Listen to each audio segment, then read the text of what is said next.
So welcome back to Room 101 and Heart's turn in this mini-series, which should be an interesting listen. So with that, I am delighted to welcome Alan Nimmo to the show to help me out.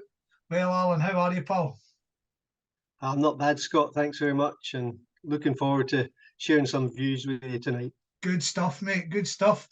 Right, Alan, it's tradition on Room 101 that when I get a new guest, they give me a wee rundown of who they are, just a wee bit of background. So, who's Alan Nimmo and why does he support Hearts? Right, so Alan Nimmo is a retired guy now, supported Hearts all my life, mainly due to my aunt and my uncle, and probably an aunt more than my uncle, who were fanatic football fans. Wembley every 2 years and the whole bit. So they kicked me off when I was probably 6 or 7 when I first got to the games.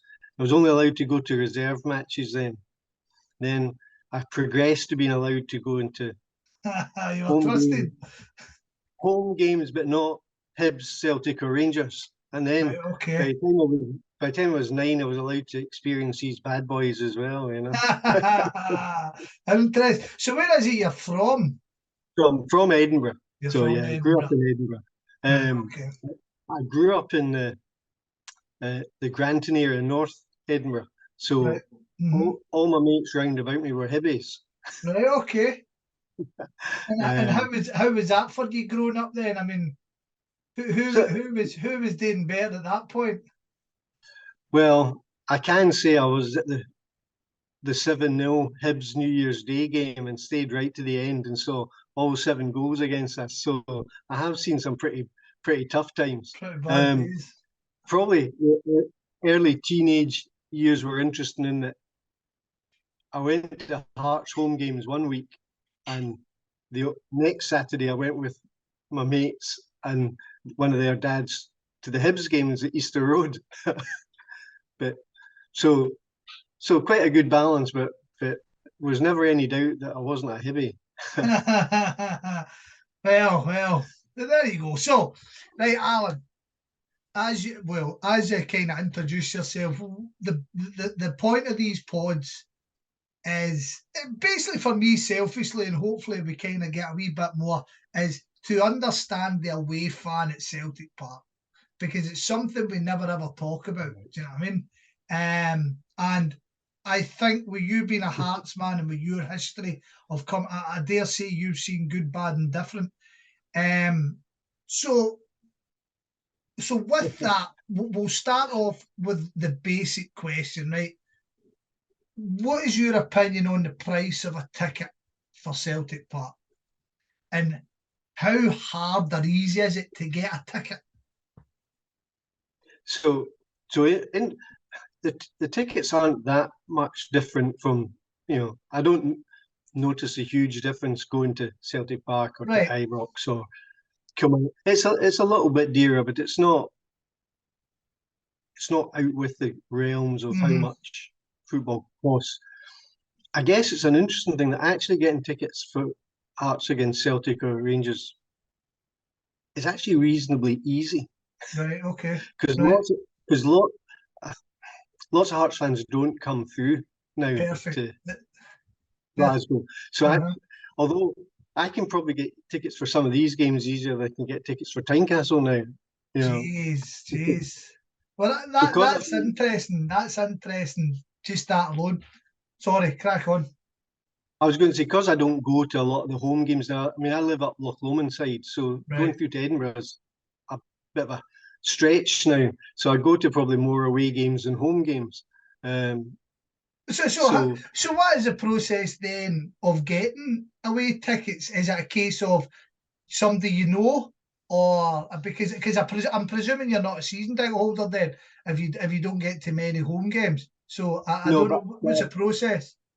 So I've got a reasonable amount of loyalty points from going, because we get loyalty points for buying tickets for away games as well as buying tickets for home games. So I've got a reasonable level of loyalty points.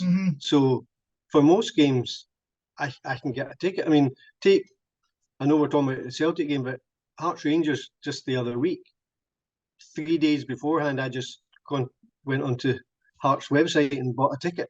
It's the reason I'm kind of asking, Alan, is it's, see, when I speak to guys like yourself, or even I spoke to Mark for the Hibs side, and how everybody's systems are all different. Do you know what I mean? Because we at Celtic, we've obviously got a totally different system for away games than Rangers, and and I don't think I've came across one that benefits everybody. Do you know what I mean? But I mean, like the points thing, it seems kind of common sense. It sounds like a good idea. I mean, I think the point system works well. There's always guys. I mean, there's Hearts fans moan about it as well. You know, like Hearts Hibs game, you could struggle because you've not got enough points, but that's fair enough. The guys that have got the most points are the guys that have got season tickets or go the most. So therefore, I can't object a guy getting to the Hearts Hibs game if I can't get to it because he goes every week. That's fair enough. Yeah. That's so my opinion as well. Yeah. In the main, it works, and I go to enough away games that I've not got the points that season ticket holders have got, but I've got a reasonable number, so it gets me from most games I want to go to. That's interesting. That's interesting. Right. So you touched on something there, and I'm going to tie that in with my next query to you. Right. So you say you're not staying in Edinburgh now. So when you travel to Celtic Park, I'm presuming you're driving. Yep. And are you driving yourself, or you get family member? You come, or is it no, just myself. Just myself usually. Right. Okay. So your experience is going to be a lot different from the Edinburgh guys coming through and stuff like that, right? But I would say in the past you have an experience of that. So what is say you're coming to Celtic Park this weekend? Is it a case of you're just travelling down, you're getting in the game, and then you're back up the road, or do you ever make a trip of it? Do you ever spend time in Glasgow for a couple of pints or something? So it depends. If I've met up with some friends or know that there's people that sometimes meet up in Glasgow, but in the main, I probably drive to somewhere near Shawfield, walk up past the Emirates into the stadium, turn around and go back again, which opens me up to another bit that gets a bit interesting at away games, because obviously we usually get kept in for 15 minutes.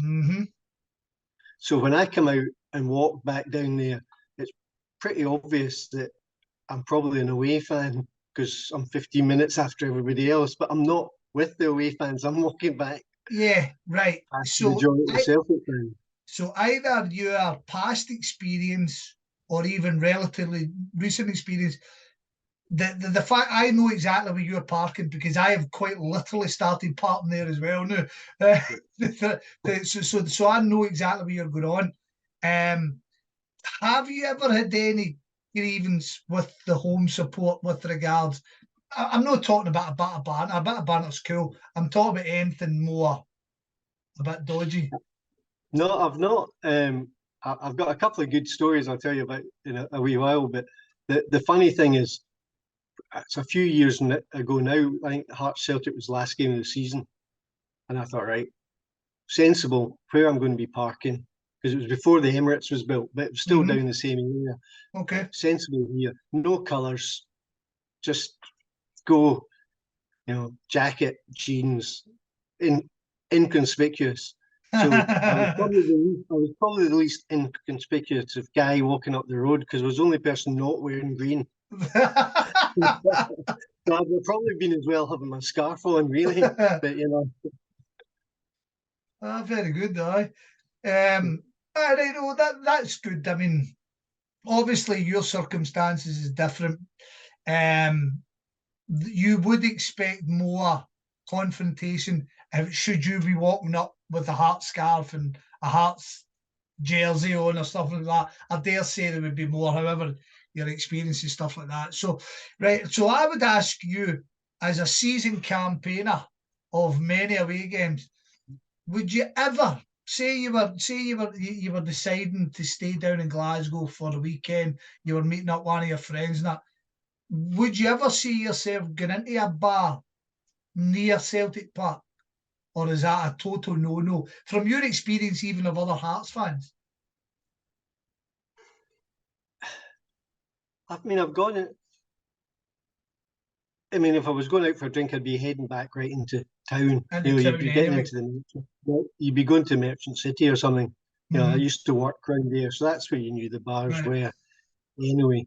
So I'm unlikely to look at any of the Right, okay, pubs so it's not even worth their while.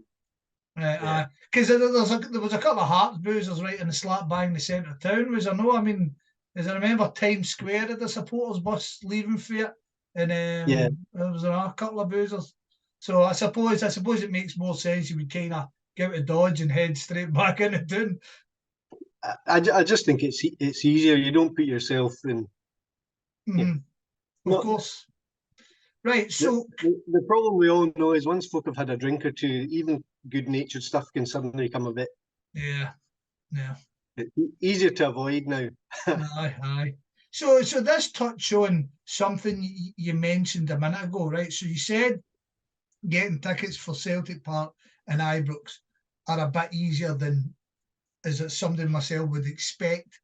And it's been a recurring theme if you're speaking to the away fans that there isn't a great enticement to come to Celtic Park because A, the price is generally more than anywhere else. B, we don't like what's sung at these grounds. And C, usually you end up defeated.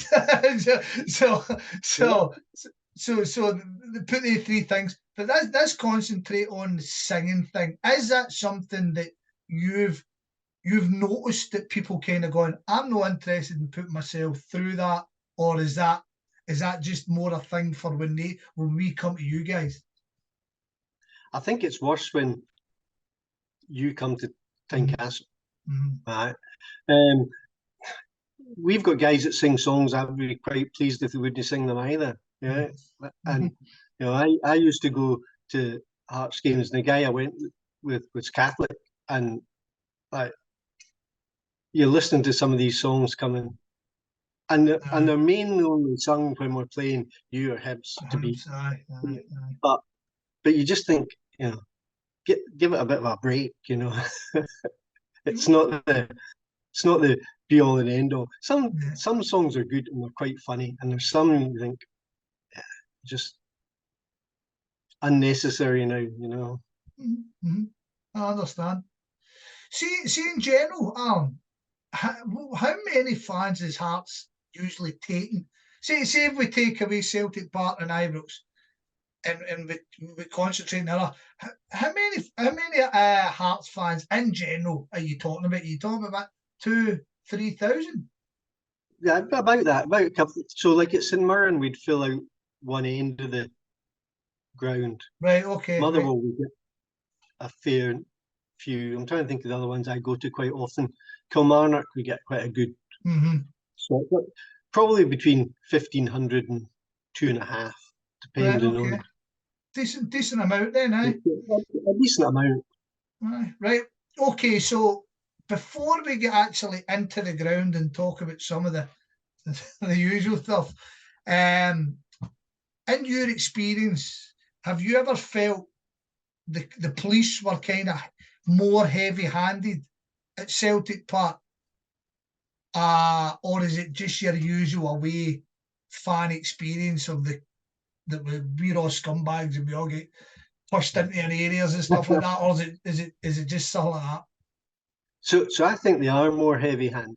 Right. I mean, I think like we all know, and Celtic fans at the other end of where we are have got the same problem, that the view's not great, right? You've got a few pillars or one major pillar usually in your way, and if you move out your seat to try and get a better view, there'll be somebody screaming at you to sit down. Right. Okay. And Celtic Park's probably the only ground I go to that I sit at. Right. Because I hate sitting at football. Right. Okay. Interesting. And most grounds, they never bother. We come in, you sit down, they come out to kick off, you stand up. At half time, you sit down again. but not at Celtic Park. The boys Is that are on you. still the case, Alan? Because from my experience, it looks like more people are standing up. But I mean, unlike what you're saying, I have heard that the stewarding at Celtic Park can be bordering on obscene at times. I mean, it is just, you do just think, give it a break. It's the much more in your face than anywhere else, I think. Right. You know, Well, and it's not necessarily the police, but the steward and things. mm-hmm. I mean, I'll give you a silly example. And this was a few years ago. If you remember all the MasterCard adverts that had the, 50 quid for this, something else, Mm-hmm. I do remember, fantastic yeah. type thing. And a guy had a banner in one which was, say, 26 points Celtic Hearts, watching them lose the league, priceless, right? Which was quite funny. I mean, it's not got any sectarianism, it's got nothing in it, just quite funny. It's and as jamming soon up as it support. appeared, the police were in, ripping it out of hand. Jeez, You and you know, think, and you just thought that was a bit of banter. It was quite funny. aye. I mean, I don't know. I don't see that's crap to hear. I don't like that. That's rubbish. Right, but right, so you touched on it there. This expand on your opinions in the ground then, right? So the three things I was going to, the four things I was going to talk about, right? So the stewards you've already touched upon. You touched on the view. So the varying reports I've had for people is Celtic Park's away allocation is probably the worst view in Scottish football and in Scottish Premier League. Is that something you would concur? I think it is now, because I mean, like growing up, all stadiums had pillars that you used, but you were standing, so you could move about and avoid them. Most stadiums don't have pillars now. You've just got that bundle of pillars, and we're stuck in one wee corner. I mean, going back when Parkhead wasn't all seated, you used to be able to stand up the back. And I really liked going to Celtic Park. Then you got a great view, and it was really good because we were around a bit further in that, away from the main stand. But now you just feel as if we're the tolerated people stuck in a wee corner out of the way. And I know there must be Celtic fans at the other end of that main stand that have got the same pillar problem as we've got. But yeah, I would say it's the worst view out of all the grounds you go to. Especially when you throw in that we're the most expensive in Scotland, or the most expensive away, and to be treated like that, it was. I mean, somebody brought up you've got Barcelona and Real Madrid are getting put in there and treated like that as well. When you're like, there's something a wee bit wrong about it, right? Do you ever buy anything at Celtic Park, or would you be somebody who buys food at the games? I buy a coffee, a cup of coffee usually. Now that, so that's interesting. For a wee while, we were only getting the food shack up the back of the allocated bit. Now, then it started to open up the bit down the bottom. Right, okay. Which is effectively connected to the Celtic fans one as well, but we don't get offered the same selection of food that's coming from the same place, which always seems a bit.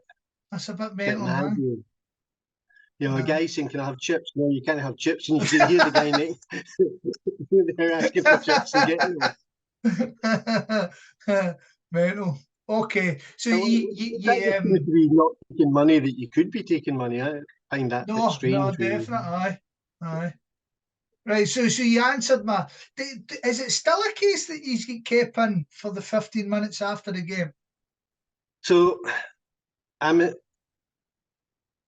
I've not been this season. I'm trying to think. But last season that definitely happened. Definitely happened last season. Yeah.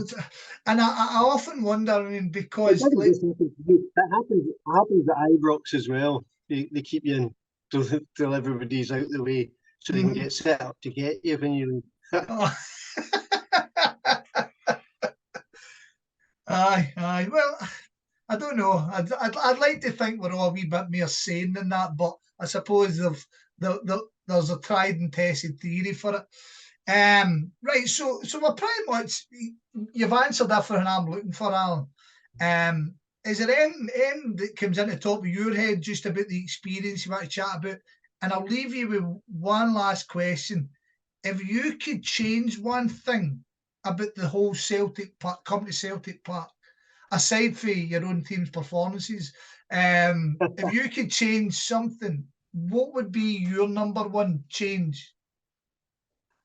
But I'd just like a better view. Just a better view, simple as that. Yeah. That would be the easiest bit. But you talk about my experiences at Celtic Park. So as a Hearts fan, I've actually got really good memories of Celtic Park because we won the Scottish Cup there in 1998. Right. Okay. Okay. I'll give you that. Which is an interesting one because that was the first time I'd been at Celtic Park with the fans of the team that won. Right. So I'll tell you a couple of things. Right. Okay. I used to go to Parkhead with a guy who was a big Celtic fan, but he used to come to the Hearts End with me. Right. Okay. And we never won. And then I went with a guy that was a St Johnstone fan for a Rangers St Johnstone semi-final. Rangers won. And I was at Hearts Rangers League Cup final. Rangers won. But I've got one game, 1992. I turned up, met Ali, my mate, and he goes, "You're coming to the jungle with me today. I'm not going to the Hearts. You're coming to the jungle." Right, okay. So I had my scarf in my pocket, and then we go into the jungle. And Hearts won 2-1 that day, and Scott Crabb curled in an absolute peach of a goal that had the best view from the jungle. And when the place sort of subsided, I looked round, there's no sign of Ali. And he comes back and says, you missed the goal. He said, no. He says, as that ball was heading to the net, your hands were heading for the air. And I thought, you're on your own, boy. And he was Very good. Very good. So even when Hearts won against Celtic at Parkhead, I wasn't really able to celebrate. That's a good one. That's a very good one. I like that. But saying that, in 1998, I was still cheering on the winners. And that time in 19, I was cheering his own as well. I remember that game very well. I mean, we go on about that Hearts Hibs Cup final in 2012, but I think for the guys of my vintage, 98 was a belter.